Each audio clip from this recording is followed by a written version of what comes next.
We're Let's do here it. on our new Walk It Off Happy Hour Hangs midweek. We're here the night before the NFL draft. Fired up, ready for this. It feels like we've been building up to this draft for so long, but we want to do something a little bit special. We got our buddy in here, Anthony Thomas, our draft expert. You didn't get to go to the Well, combine this year, though, man.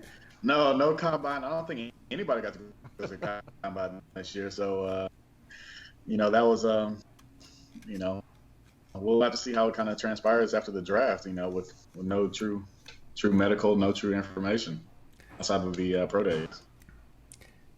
Yeah, the whole scouting system has really turned everything upside down. So any educated guess that we have right now is really based more on fit and who's willing to take risks, I imagine, rather than or has the space and job security to take risks, I suppose, too. And that makes it more fun, Yeah. too, though.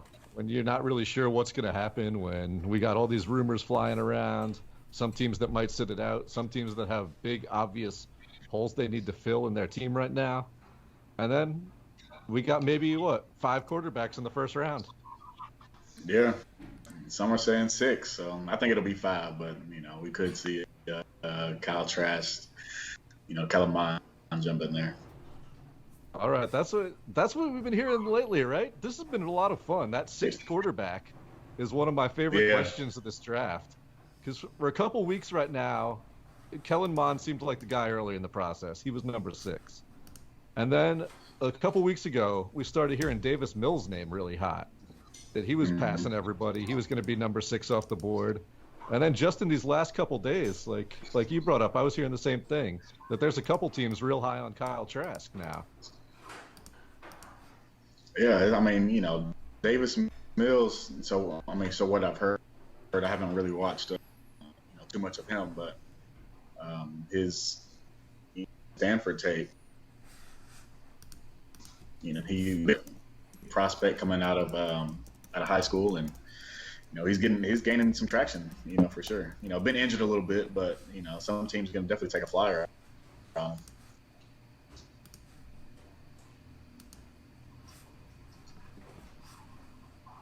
And the other big thing we're hearing with the questions now is this pocket passers now. Before everybody was wanting the dual threat quarterbacks. Now we're hearing about pocket passers. Is that what Kyle Shanahan needs at 3? Is that why a team like the Saints might be big up on Kyle Trask before you get out of the first round even? We shifting? What's yeah, going on potentially. here? Yeah, I don't know. Shanahan is definitely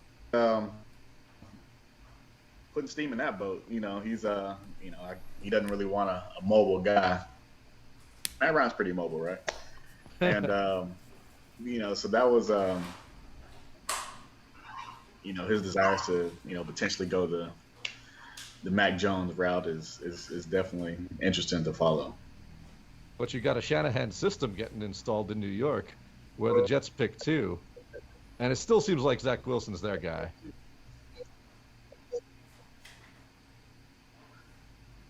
Yeah, definitely. I definitely think so. Dave, what do you think about that one? Yeah, I mean, I think it's a worthwhile direction to go. I am interested to see what bets these teams are willing to make going forward on.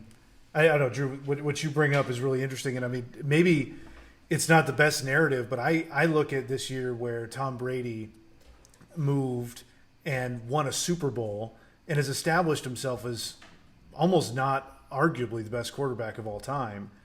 And he doesn't fit the new world of the quarterback. And we've been talking about that for 10 years with Tom Brady and others kind of holding the position as these pocket passers that aren't as mobile. And I think it adds a lot more fuel to the fire of what is valuable there. Because tell me what you guys think, but I almost feel like you don't draft for system either, because that system's not likely to be there in a few years in most cases. So you need somebody who's going to be versatile and really just the best of the best, no matter how they play. It's like you mentioned earlier, a lot of that has to do with job security. If you're Kyle Shanahan, you feel pretty good about drafting someone in your system because you don't think you're going anywhere. But that might not work for another team.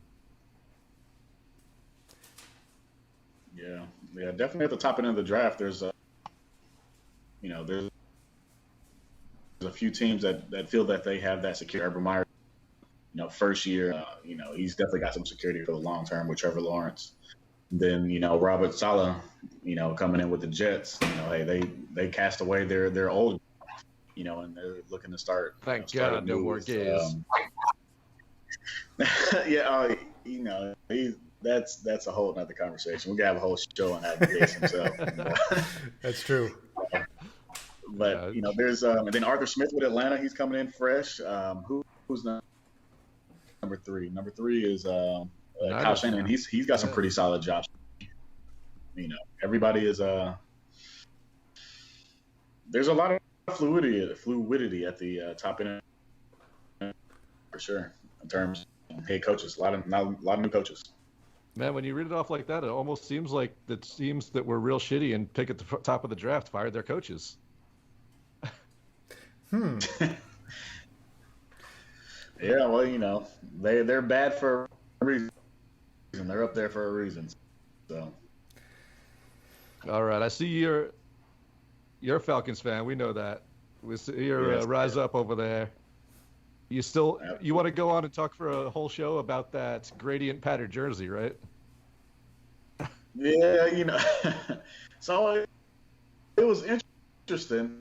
I think those were not terrible. I'm not a big fan of initial. I wasn't a huge fan of them. The font of the numbers were not ideal for me at all. But the gradients weren't too bad. I know the Jaguars had the gradient helmets for a while. Interesting, although the Jaguars are not like a good team. But the gradient jerseys were not bad. I was kind of impressed with their direction and wanted to do something a little bit different that had not been done before. And the jerseys over the course of the season, kind of stuck with me. But all right. But the Falcons are definitely the first real wild card in this draft. We're not totally sold yet on who the 49ers are going to pick. I mean, I think it's going to be Mac Jones. I think when there's that much smoke, there's going to be fire. You guys on Mac Jones or personally, I like Justin Fields a lot. I thought he was the number 2 coming into this draft. I don't know what he's done that's made him slip here. That's going to be an interesting story. But in any case, we know the first 3 picks off the board are going to be quarterbacks. Yes. Even if we're not entirely sure who. So at 4, the Falcons are really the first question mark. Is it going to be Kyle Pitts, this game-changing tight end? Give him their Tony Gonzalez back? Or they take a quarterback where they get high, a guy like Lyles who can develop for a couple years that he'll need under Matt Ryan. Such an interesting choice. You can make arguments for either way. Yeah, I think it's really 4 solid options to do. Go the Kyle Pitts route with an obvious pick. Julio Jones, Calvin Ridley. You could trade back. Depending on how far they want to go. They quarterback, Trey Lance, Justin Fields. That's the direction they want to go. Penei Sewell, the offensive lineman, flip him into guard, have him play there for a little bit, till James expires. Or if they no longer want to go the route of Caleb McGarry on the right side, right tackle, they could definitely slip him in there. But 4 solid options. But, you would hope they wouldn't mess it up. But, the draft, 3 years of mediocrity. It's, I wouldn't be surprised at anything. It's a luxury position to be in, though, right? Because they truly can pick the best on the board for themselves without having to fill a glaring hole. I mean, there's certainly things they need, but, we're the top 3 picks being quarterback leave a decent amount of those top picks still on the board. So, but it makes me wonder. I mean, AT, you think they would consider, and I'm sorry to be hyperbolic here, but maybe I'm not. Would they consider picking somebody who'd fill in behind Matt Ryan and with the depth and how good those top 4 quarterbacks could be? Is that something on their mind? I think it's definitely something that they have to, consider for sure. Matt Ryan is, although he hasn't been on a major decline, he is getting a little bit older. And, Father Time is undefeated. Unless you're Tom Brady. How often are you really going to be picking in the top 5? Yeah, but it's he is, definitely defying the odds for sure. Yeah. The older Tom Brady gets, it seems like the better he gets. Crazy. But hey, hopefully it's not Mac Jones. I don't think Mac Jones' idea would be, great. Good guy. I think he'd be great with Kyle Shanahan's scheme, but I don't. Well, Kyle Shanahan and then Arthur Smith kind of have the same, play action oriented offense. So you never know. I do kind of want to see Justin Fields in that huge deep ball he throws with wide receivers like they have. But man, yeah. Fields might be slipping, and what could be his loss, if it's the Patriots' gain, I don't want that to happen. Yeah, Jets can't win for losing in this situation. No. It's true. I wonder how many teams are just playing defense right now to keep a team like the Patriots stuck in their hole. It's interesting. Yeah. And what about the Cardinals? Where are they picking? Are they 12, 13? They're 16, and right in the middle. They're right in the middle. So I mean, again, the luxury being that we don't need a quarterback, which is always a great position to be in the first round. And when you think about it, every year there's a decent amount of teams that could always use a quarterback, at minimum a streamer, if not looking for a brand new starter to bring in. So it's a luxury in the first round, but this team,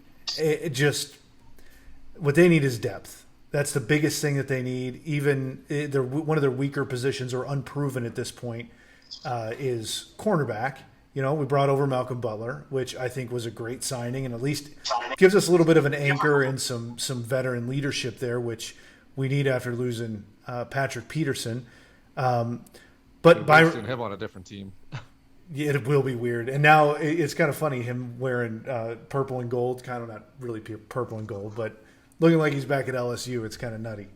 But it is going to be weird but we've known that there's going to be a gap in the cornerback area there for a long time. We haven't filled it. So having some depth and some young depth there would be huge.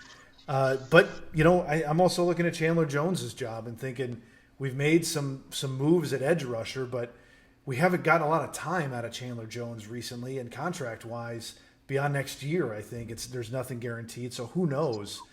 Having an edge rusher, as we know in Tennessee, is really important these days. So, I mean, always is, but it can be a major gap in your defense. So that's kind of the two positions I'm looking at: quarterback, edge rusher, and of course, you've got some good defensive backs up there that could fill that in Surtain or Horn, being in that space. Yeah. Do you think they will be in a position they want to trade up to get that top corner, like a Patrick Surtain out of Alabama, or even Caleb Farley, if he decides he wants a back issue? What do you think about trade up? I don't think they'd trade up. I really don't. It depends on how badly they want that and how much they feel like they're going to lose out on somebody like Surtain at that spot. But I really don't think so. I think if anything, because depth is such a priority, there may be an option to trade back. And gather a few more picks to play our odds, because frankly, we haven't. Steve Keim has done some great things, and he's made some good draft picks, but he's not known as being the best drafter in the entire world. So, giving him more odds, I think, really helps in this situation. So, I'm intrigued by that, but there are a lot of storylines, and even running back is in the mix right now too, because James Conner isn't proven, and that's something that we may be able to get some value on trading back. Yeah, Yeah. 2 or Cardinals maybe have 3 really low key on their roster. first Yeah, round go ahead, running backs this year. Hmm. What do you think? Maybe 1, maybe 2, maybe 3, maybe 0 first round running backs this year. Yeah, I think it's either you know, between 0 and 2. Yeah.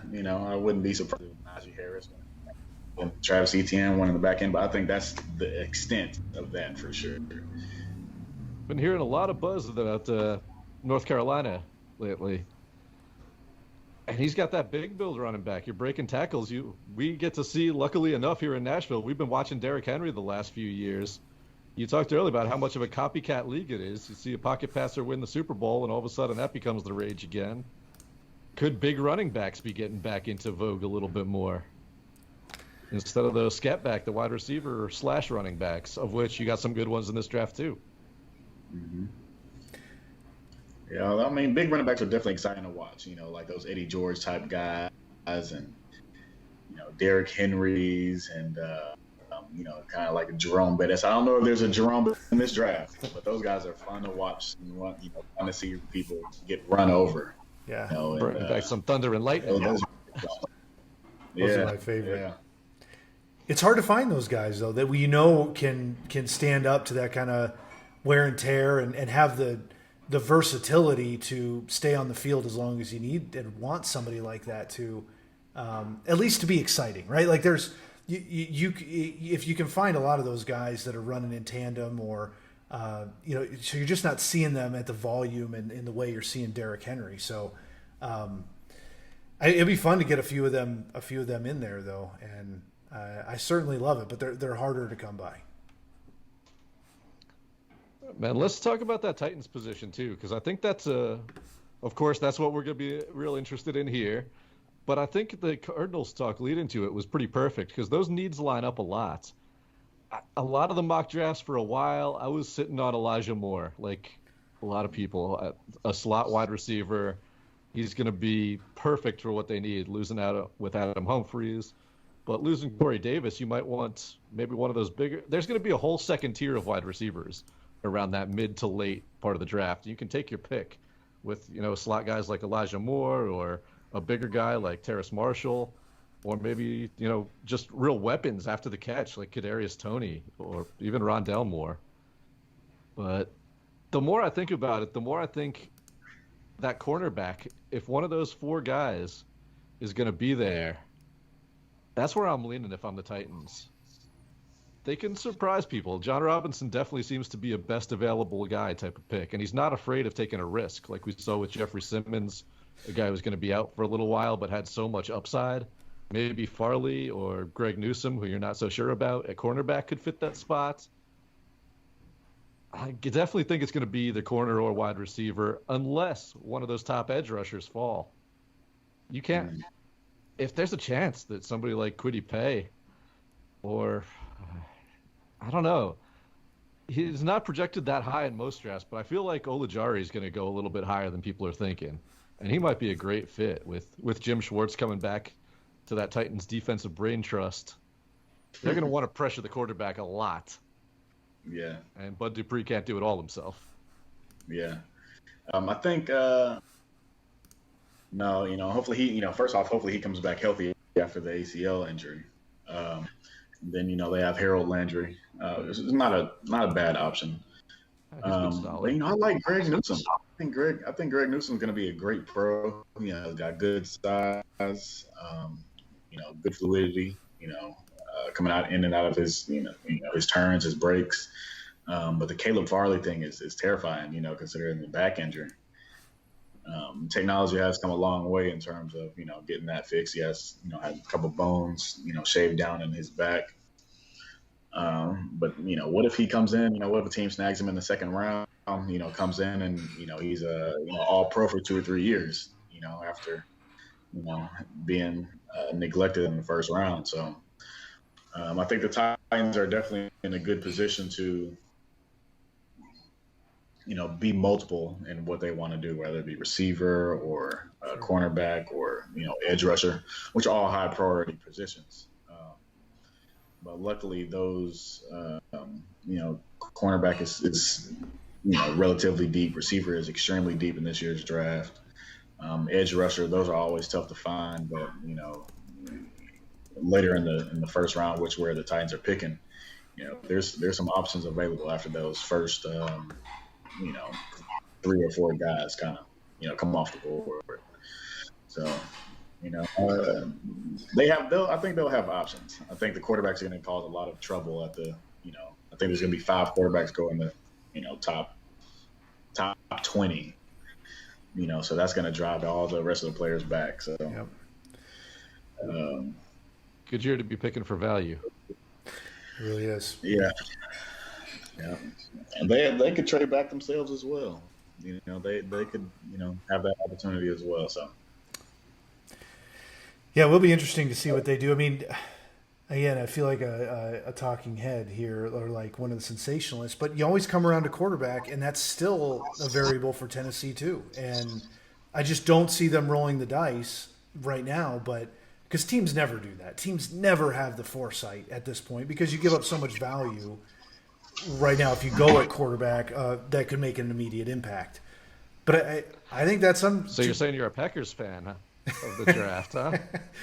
I certainly defended it a little bit. I mean, you got to think of the optics as well, but there's certainly a different feeling about Tannehill in Nashville than there is Aaron Rodgers in Green Bay. So their sensitivity isn't as huge, but there still would be backlash, I think. But it'd be understandable if it was the right value. Certainly not advocating for it, but the Titans are in one of those weird positions where they certainly have a good setup right now, but the long term is pretty shaky. They can't get out of that contract too soon, though. So I'd be absolutely shocked if they made a move like that in the first round. Maybe later in the draft, trying to find some value, that might work. We're definitely not sold at backup quarterback if you're the Titans. You can make a high upside pick there. But I just feel like the needs at wide receiver and corner are too glaring. You're in a spot to get a premium talent at one of those 2 positions. Like we said, the draft lines up great for wide receiver need there.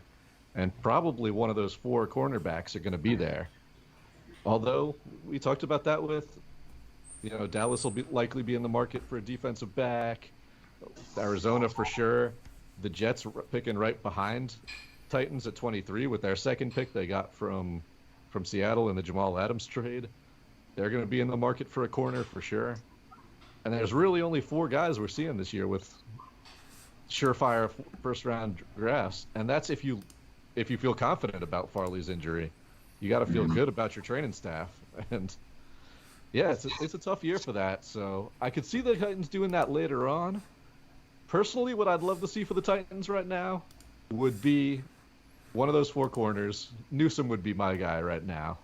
I see them taking in the first round, and hope for a slide from Rondell Moore, because he's a little dude, but he's not as small as Tutu Atwell, and he could definitely be kind of like same last name, a smaller version of Elijah Moore that you might not have to pay that first round price to get. Yeah, that'd be a hell of a first 2 rounds if I'm the Tennessee Titans right now. Yeah, absolutely. They could, kind of double down and get the cornerback that they need, and also get a playmaker. Kind of get lucky how they did with AJ Brown, getting him in the second round. Yeah, it was situation. That'd be fantastic. College teammates with Elijah Moore. We're contractually obligated to mention. Yeah. Well, that goes a long way. I mean, I think if you're prospecting, especially now that we talked about that, the ability to gauge and scout the same way, that kind of chemistry is huge. If especially on a team like the Titans that have defined a good team chemistry and a good team culture that's burgeoning in this league, to make bets on players that have a better chance of fitting there, even if the skill set isn't tops on your board. I think that's a worthwhile place to roll the dice too, because you don't want to upset that chemistry either. That doesn't mean don't pick best available at that time. I'm certainly not advocating for that or make a huge stretch, but it certainly should come into play for them when making that decision. That's why I'm so shaky about edge rusher in this draft. Every team needs one.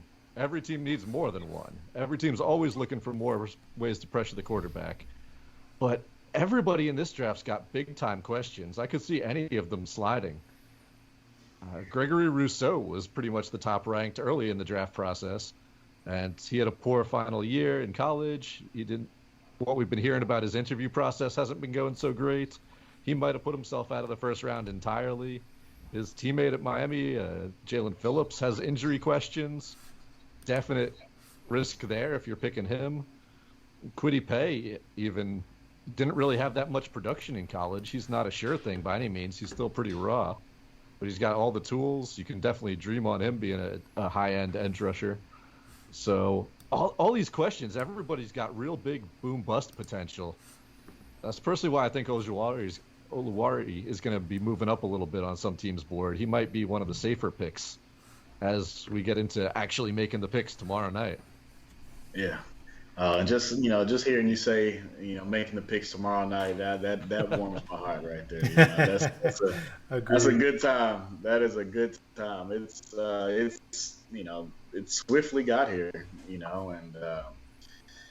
it's with the edge rushers, I can't even remember the last time where we really had so many question marks at that position. Such a high dollar, high value position. There's not that many options available, and teams are, probably not going to prioritize that picking, at least in the first round. There's a lot of second round grades on these pass rushers, edge guys. But yeah, just a lot of question marks. There's no Bosa brother. There's no Garrett in this draft. Yeah, nothing like that. Chase Young, but he probably would have been a second pick overall because this year with Trevor Lawrence, but he would have been the consensus for the Falcons. That would have been fantastic. But, every team wants Chase Young. Yeah, he's fantastic. He's fantastic. Hey, can you talk yourself into any of these guys becoming a Chase Young or a Garrett? You can hope. Maybe, if Rousseau kind of, takes it, Rousseau or Phillips, one of those two Miami guys, if they're able to, kind of harness their talents, they have the size, they have the length, if they're, able to, keep their head down and work and kind of develop in that way, I think they could definitely be difference makers at the next level. No inside information on this, but Phillips seems to me like he could be a Vrabel guy. If Phillips does end up sliding in the first round, then he's there when the Titans are there. I could see them skipping on those obvious picks at corner or wide receiver to go after a guy they feel strongly about off the edge. Yeah. There's so few in this draft. Yeah, that would be a strong pick. Defensive line, go from last year to, really not having anything to this year, being real strong with a strong free agent signing, bringing back Harold Landry, bringing a good draft pick. They could definitely benefit from, the offseason additions to become one of the better units in the league. And there's not much on the defensive line at all. There's not many defensive tackles in this draft. You can see Barmore somewhere late first, early second. But there's not too much along that defensive line. So we might see teams reaching there a little bit ahead of where they're comfortable with. Yeah, let them reach on. Let them That's reach true. on. There you go. Let some players slip to the top of the second round, for the Falcons and, some other teams. And, we'll definitely appreciate that. All right, let's do a little wishful thinking. What about real quick, Zaven Collins? Okay. I love Zaven Collins as a prospect too. I think whatever team gets him, it's going to be so fascinating to see the way they use him. Mm-hmm. We've seen that with a lot of these multi-positional players. Yeah. Hassan Reddick just breaking out in his final year in Arizona after doing not much until they made him a rusher, basically. Yeah. Put his hand in the dirt. And now he got that huge free agent contract. He's out of there. Where did he go? But he went to Carolina, right? I believe so. I can't say that with certainty, but that's what I recall. Yeah. Yeah, I think he's with your Falcons now in the South. Stuff. Fantastic. News that came in today Carolina traded Teddy Bridgewater to Denver. Yeah. I love that move for Denver. If Drew Lock doesn't develop, you got a steady presence right behind him. If he does, nobody's really going to be clamoring too hard for Bridgewater to take his job right off the bat. It's a smooth move for them. They got the Panthers to pick up a bunch of salary, just gave up a low-end pick. Yeah. But does that mean Sam Darnold's the man, or does that mean Carolina might be active at that 8 pick? Yeah, lots of smoke going around. I think it would, be interesting if they traded what they did to get Sam Darnold and then go and pick another quarterback. Yeah, definitely. That high. Especially with them giving up the second rounder next year when teams are a little bit more comfortable with those picks than they are this year. Yeah. Sneaky little move there from the Jets. But yeah, man, let's talk a little wish fulfillment. What is, if you get to pick and the draft board falls your way, nothing crazy. No, I hope Trevor Lawrence falls to number 8 or something. But realistic here. As the draft board's falling tomorrow night, what do you hope happens for the Falcons? I told you my hopes for the Titans. I've thought about it a little bit. So the ideal scenario would be they trade back with Detroit at 7. They come up and take quarterback or whatever. Then trade up. Trade back to 7. Then Kyle Pitts somehow slips to number 7. They end up picking up a first round next year, maybe a 2, and they still get Kyle Pitts because I'm a big Kyle Pitts fan. Pair him with an older, aging Julio Jones, who's still great, who's still fantastic, with Calvin Ridley, Matt Ryan. They get a running back at the top of the first round. Obviously, completely neglected defense. That's trash. And who's stopping that offense? They'll be in a fantastic position. So, wishful thinking, trade back, a little bit to 7, and still get Kyle Pitts. But even at 4, you're going to be thrilled with Pitts. I don't know how you stop that in the red zone if you got Ridley. Yeah, that'd be very difficult. And Arthur Smith he did great things with Jonnu Smith last year. True. He enjoys and loves the tight ends, and Kyle Pitts was a red zone nightmare even this past year with Kyle Trask at Florida, and he's definitely a huge mismatch. You have three guys on the island: Julio Jones, Calvin Ridley, and Kyle Pitts. What team do can cover all 3 of those guys? In one setting. Agreed. And then you got Matt Ryan scrambling out of the backfield and stuff like that. That's who's going to stop that? Yeah. Who's going to stop that Matt Ryan? I know. Who's going to stop the Matt Ryan scramble? I love that. We did spend the last 2 years talking about Arthur Smith as an innovative offensive mind. Now he's got a chance to run his own team. So he made Tannehill into a Russian threat near the goal line. True. That's what I like about Pitts going there. If he does, is like that team screams to just have so much offensive opportunity and a rebirth for the quarterback. So I think there's so much potential, and that could really help them skyrocket. I think in the short term, if they could really put that together, because it would be next level. There's no doubt about it. Yeah, and the key word is in the short term, for sure. Yes.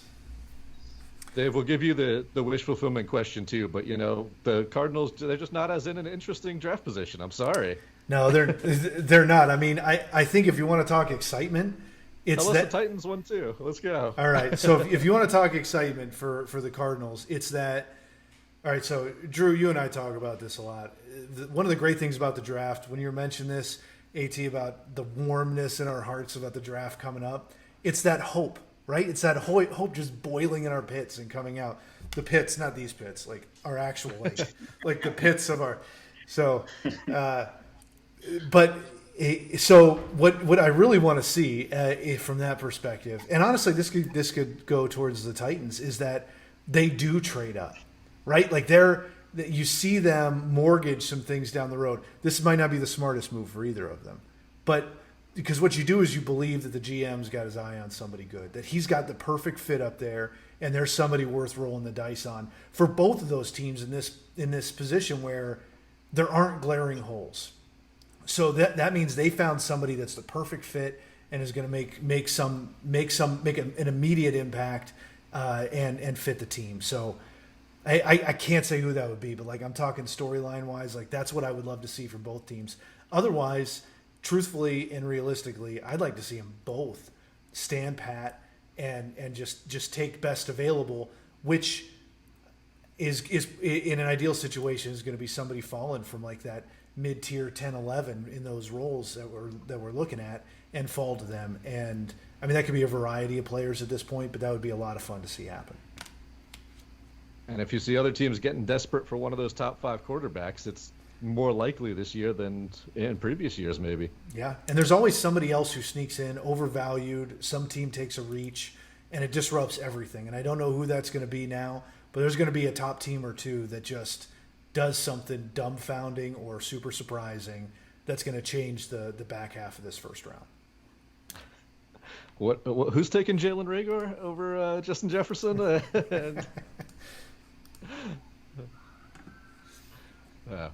The Eagles are in an interesting position too, man. That trade with them and the Dolphins was real surprising to me because Philly seems like a slam dunk for one of those top wide receivers, and they'd get them if they stayed at 6.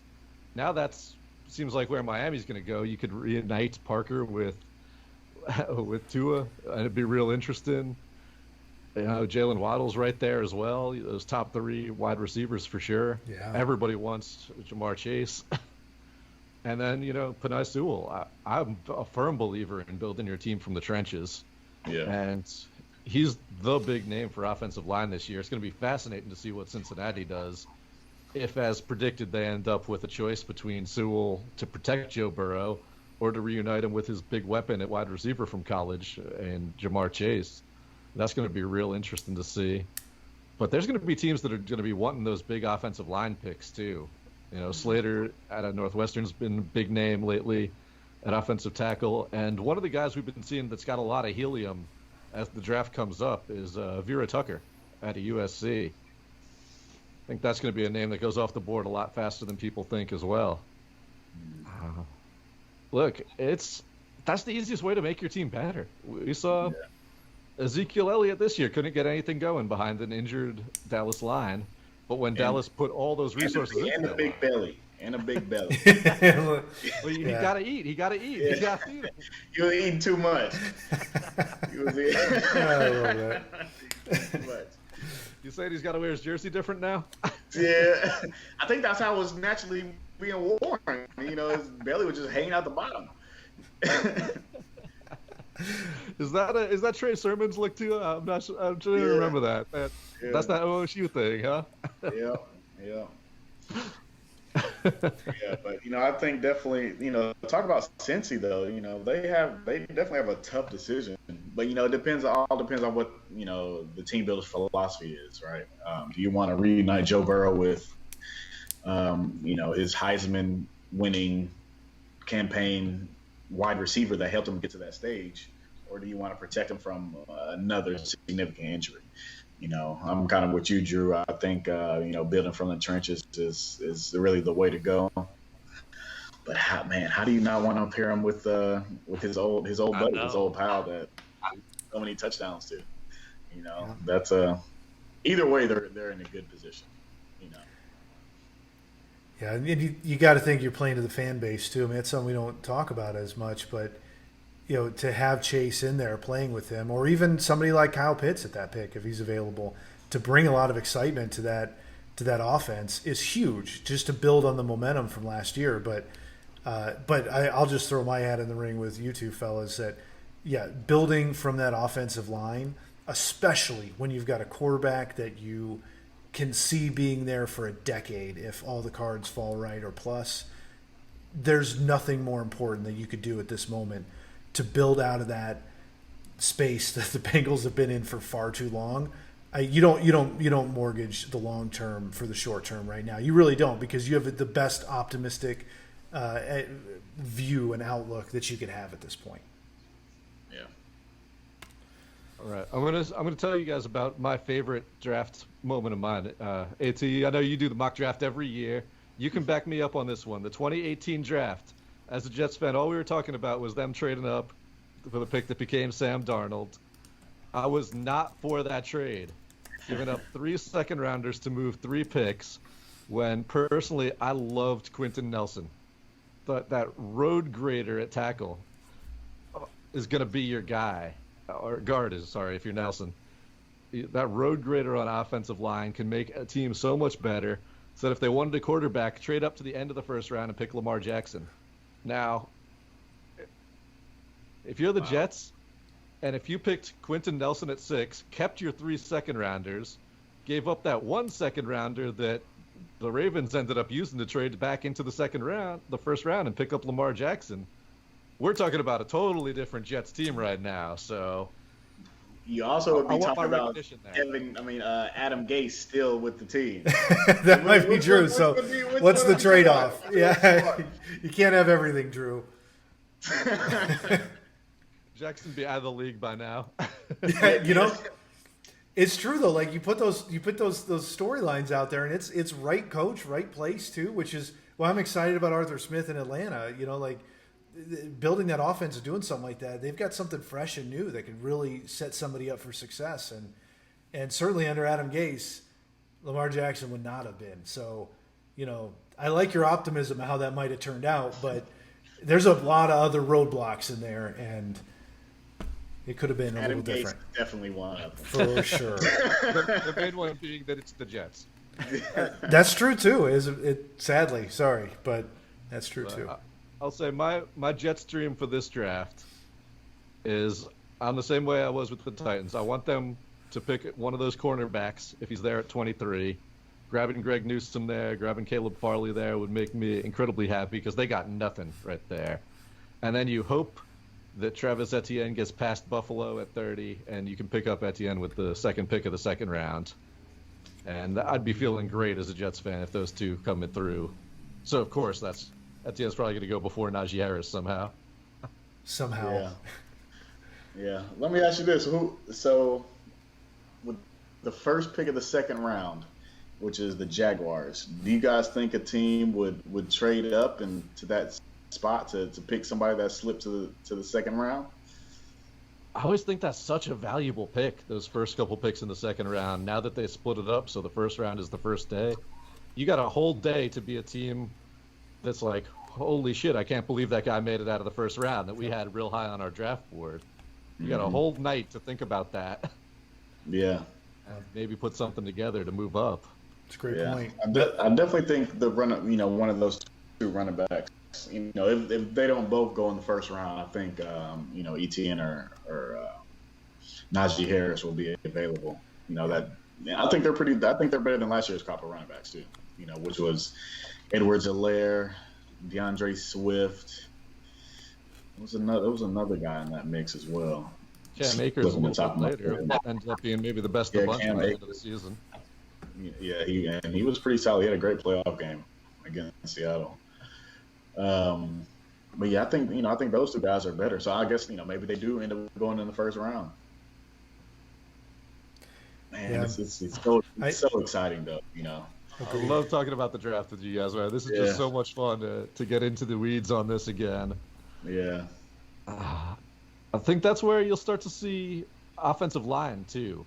That kind of second tier of offensive line, your Tevin Jenkins type of guys. Maybe Alex Leatherwood find a team that falls in love with him. Mm-hmm. Talk about that name, Alex Leatherwood. That's an offensive line name right there. Smells like a fancy cologne or something. Yeah, it really does. Yeah, you buy his jersey, it comes scented. There's no doubt about it. Yeah. No, I like it. We've talked about a lot of Alabama guys already, haven't we? It's going to be maybe 8 go in the first round. Yeah, Mac Jones. The 2 receivers. Yeah. Barmore, Surtain. Leatherwood might slip in there. Najee. Najee Harris. Yeah. They've got a lot of guys that could go. National championship team. So. Yeah, they didn't win it off a hope and wish. It's true, and they pan out, so that's it's not a bad bet right there. But that's my favorite part too. I'm glad you asked that question about it's the late part of the first round, the early part of the second round, because I think that's where the first value goes. Like that's where the big value picks tend to lie for those that are willing to make the right risk. So it'll be interesting to see who trades around for the latter part of the first round. That's always fun. And I'm especially intrigued with Pittsburgh and Najee Harris. Or a quarterback. They're one of the big variables for me too. That you just don't see picking one of those, but that could disrupt who's trading up in the first round, or trading around in the back of the first and early in the second. Because those running backs, I think, are going to be prime assets there for sure. Yeah. I'm ready to see 7 quarterbacks go in the first round. Bring it on. Bring it on. That's just making the more value in the second round. That's it. And I love that. Absolutely. I still think 5, but that's a crazy number as it is, man. Yeah. What's the record? Is 5 the record, or is would 6 break the record? I wonder where that number is. So that's information I don't have. We were hearing something about that. I didn't write that one down either. We're not the most stats-based talk radio show. 1983 saw 6 quarterbacks go in the first round. Wow. Yeah. 6 is the record, huh? Yeah, I believe thought so. 6 would have broken the record. And it's only happened once, as far as I can tell here. So, and that was Dan Marino, Yeah. John Elway. They make 30 for Tim 30s Kelly. about a draft like that. Yeah. Yeah, Wow. that redefined the quarterback class. We've been chasing that ever since, essentially.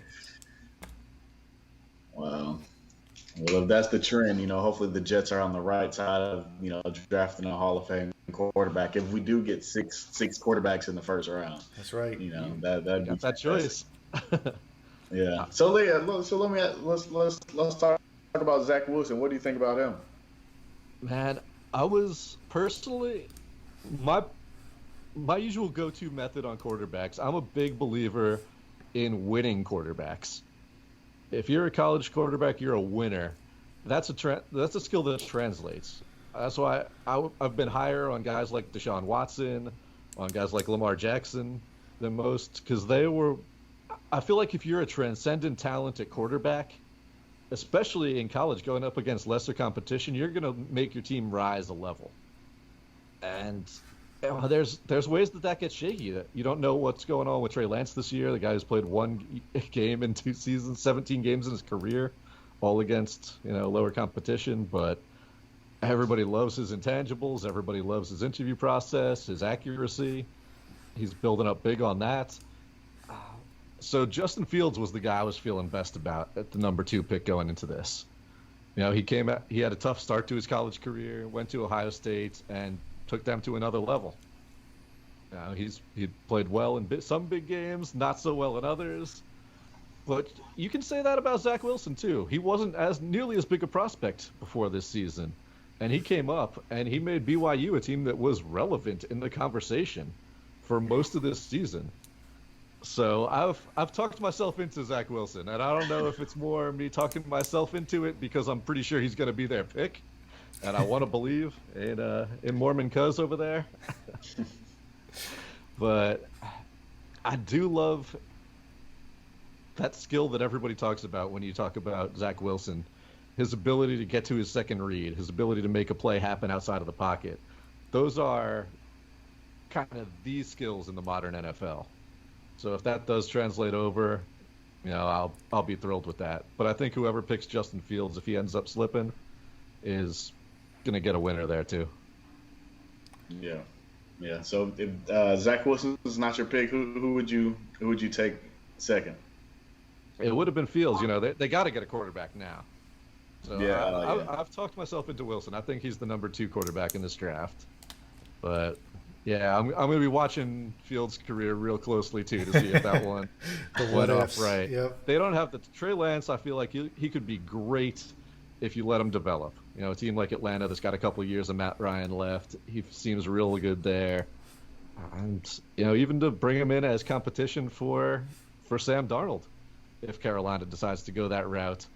You know what? While we're talking about Carolina, they still got P.J. Walker. I love P.J. Walker. That's right. Bet on him. Bet on that man. Yeah. By far and away best player in the XFL. Yeah, he was balling out there. He's flashed when he's gotten the chances. I would not be surprised if he gives Darnold some serious competition if Carolina lets it happen. Yeah. Wow. Yep, Okay. that'll be a fun storyline. It really will.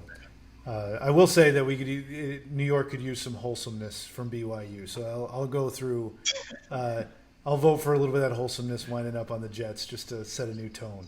That's why. That's I what want you get scared of, right? Hearing stories about him already hiring a coach to deal with the media, you're like, Yeah. Yeah, Justin Fields has already kind of been through that, so having to transfer That's after being true. the huge-hyped pick. That's valuable, and you need that in New York because, like you said, you couldn't have said it any better, Drew. One of the roadblocks, sadly, is that it's New York.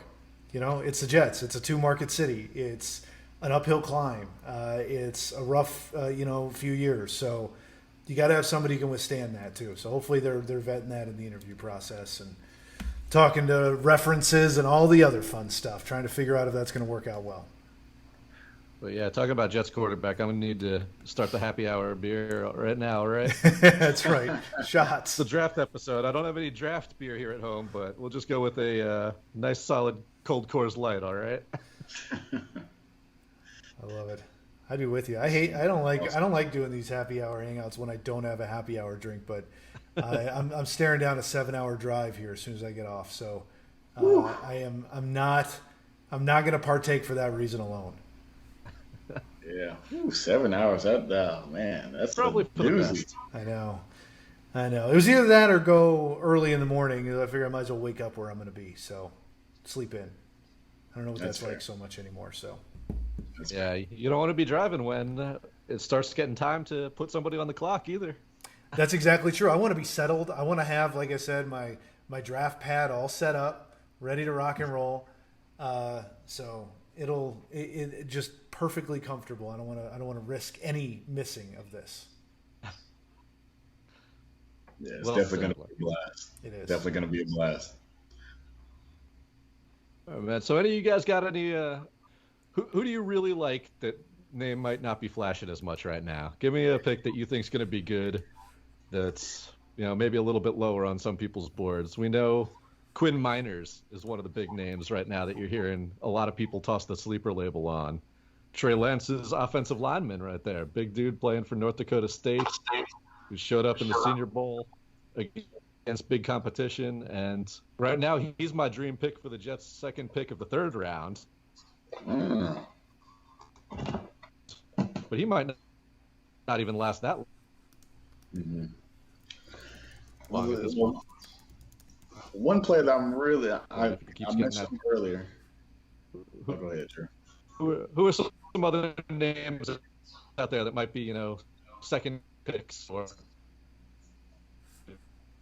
Next Gen Stats has developed an analytics-based draft. no cheat? I brought in They wanted their input brought in- known as well. brought in another guest host for us, you guys. Just trying to spice it up a little bit in this three-way we got going on, but didn't work out very well. So Well, at least for me, I mentioned his name earlier, Zaven Collins. I am really a big fan of his. If he goes to the right situation, maybe like a Baltimore or, of course, you hope he slips the second round for Atlanta. But I think he's going to be a real chess piece for whatever team gets him. Hopefully, maybe even a Cleveland. If he went to Cleveland, with Jadavion on one side, Myles Garrett on the other side, that'd be a big time problem for the AFC North. And yes, he is an AFC North kind of guy. Baltimore, Cleveland, maybe even Pittsburgh, and I think he's going to be a significant problem in the league going forward. If he can stay healthy and keep things going on a good trajectory. And then Rondale Moore. Rondale Moore is a guy, a cornerback, a wide receiver, who is like a jitterbug. So if he goes to the right situation as well, I think we lost Drew. If he goes to the right situation as well, I think that'll be a fantastic situation. yeah, we've seen those guys make such a big impact when they're set up in the right setup with the right scheme and the right complementary receiver. So he was on my list also, but when I'm looking at this, I'm always, one of my favorite positions to try to scout out is that new age versatile safety kind of player that can do a lot of different things and may not have been in the right situation in college to exemplify that, but you can dig deep and see that they have that athleticism. And the guy I'm looking at there is Jacoby Stevens at LSU. I think he's got a lot of that. Yes. I like him as well. Whoever can steal him, I think, could wind up having a pretty versatile player there. Yeah, and I saw him mocked, later 5th, 6th, 7th round. I'm like, man, no way. These guys, he's definitely go a lot earlier than that. I think he's a good player as well. Yeah, I think you'll see people definitely reaching for him just because of the value that kind of player can bring. Yeah. I like those for sure, man. I would love to see a team that just loosens the reins on Collins and lets him play his game. Yeah. That would be a lot of fun. I think you're exactly right. AFC North would fit just too smooth with a dude like that. Yeah. And who's that? I'm blanking on the name right now, but the running back out of UCLA who basically lines up in the slot half the time. That sort of new age position as well. Play running back, play wide receiver, kind of a Tarek Cohen type of guy. Felton?